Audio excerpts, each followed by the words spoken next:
Our next speaker is Patrick Millard, who is a photographer, and his work looks at the symbiosis of ecology and technology. Welcome.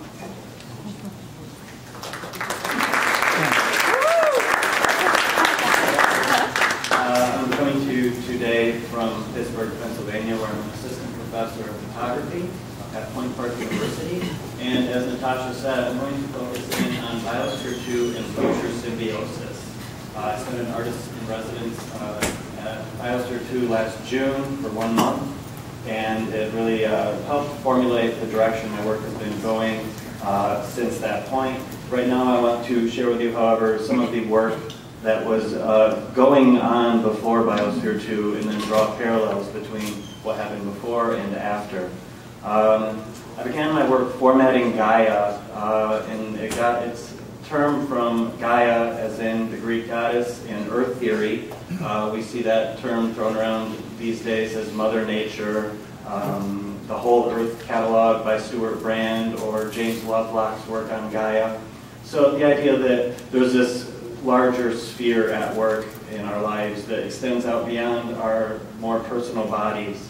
And of course the term formatting we're familiar with in computer technology, as in wiping the drive clean in order to begin rebuilding and begin resourcing and formulating the way we're working with our environment. So I split this project into 3 stages. Stage 1 yielded work that addressed technology going into the geosphere, where you'd have very crude integrations of things like outlets and wires into the environment. Stage 2, this began to merge out of the environment and into the body, and so we refer to this as the embodiment in transhumanism. And stage 3, where the technologies that have gone into the body begin to manifest themselves and begin to yield new understandings of our Earth, of our world, our interactions between our own bodies and the connections we have between those around us. Perhaps this could mean harnessing new energies being created by the technology, having awareness and ability to harness energies that have been here all along but have become manifested by technology. And this series of the 3 stages ended up developing onward into projects involving cryonics, involving obstetrics, involving virtual and augmented realities, where we could leave bodies behind and travel new worlds. And basically, I thank you all for giving me the inspiration that you have for me to continue forward with these projects.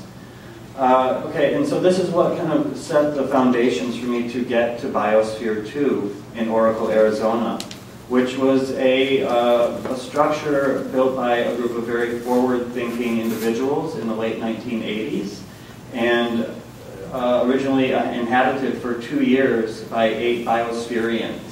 It was a hermetically sealed environment that leaked less than 10% of its air a year. That's less air a year than the International Space Station leaks a day today. So it's the most airtight facility ever built by human beings. There's a 500-ton steel plate liner that goes beneath the biosphere, which is housed by 6 to 10 inches of concrete above and 6 to 10 inches of concrete below. This is what you're going to see if you go tour Biosphere 2 in Oracle, Arizona. The beauty of this project, to me, was that it took aesthetical aspects, scientific and engineering aspects, and found a way to merge them in a way that, you know, creates an environment that isn't only successful as far as creating and harvesting life within a closed system, but also is an aesthetic environment to exist in. And I think that is kind of the essence of what this conference brings together, is us as artists and designers with ideas of science and technologists. Originally the concept was that we would be using these biospheres to colonize outer space. We would go to Mars and the Moon, and we could begin to branch out from Gaia through such structures as these. It consists of many biomes, including a tropical rainforest, a 750,000 gallon saltwater ocean, a savanna, a desert, a marsh, and beneath, of course, is that symbiosis that I'm interested in, technology and ecology. So we'll call that ecotechnics. There's 2 acres of technology beneath the 3.14 acres of nature in Biosphere 2. And so when I began navigating through this structure, I immediately saw myself drawn into that sort of original starting point with the Formatting Gaia project, where I took a close look at technology seemingly coming out of the ground or out of the earth in a way that just kind of opens up your imagination to what could be beneath there, right? What might be a little bit below the surface. And then you walk down in Biosphere 2, as opposed to Biosphere 1, we're up here. You walk down and you get an understanding of what that ecotechnic symbiosis would look like. These are wave engines that pump waves out over the ocean. And here's the ocean today, as it's seen. The original Biosphere 2 was an open system within the environment where rainforest to ocean to desert were actually all one open environment. Today, the University of Arizona is using these various biomes to do field work to understand how we can better integrate the way we use technology in Biosphere 1, which is where we all are today, by doing tests in Biosphere 2. This is one of my favorite places in Biosphere 2. It's called the lung. And this thing operates so that when the sun rises in the morning in the desert and the air begins to heat up, Biosphere 2 doesn't explode, right? You see a 16-ton aluminum plate, and then on the outer edges of that is a 4-ton Pipeline rubber structure that allows the Biosphere 2, when it heats, to breathe up, and when the sun sets, for it to push air back into the system so it doesn't implode. This was designed by one of the original engineers, William Dempster.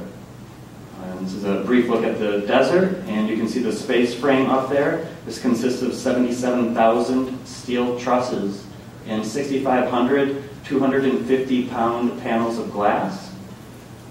As you exit the Biosphere 2, you'd then be confronted with the energy center. The original plan was to do solar-powered energy, but it was very expensive in the late 1980s and did not make sense to actually run the system that way. They are still on the grid, and the University of Arizona's electricity bill is $2,000 a day to run Biosphere 2, so you should go visit and give your $20 to walk through. But they are trying to transition to a more ecologically responsible mode of operations. And here's a sort of example of some of the testings that they're doing now with invasive species, stressing them under various temperatures so they could understand if invasive species will thrive as global temperatures rise. So the idea here is, how can we take what happened, or how can we take the original concept of Biosphere 2 and maybe learn from the errors we've made in Biosphere 1, right? Maybe we can integrate this idea of aesthetics and ecotechnics into our world now, and maybe start to rethink the way we interact with our world, with our greater body, right, with Gaia. Maybe we can solve issues like you see here in the 1970s Pittsburgh steel industry.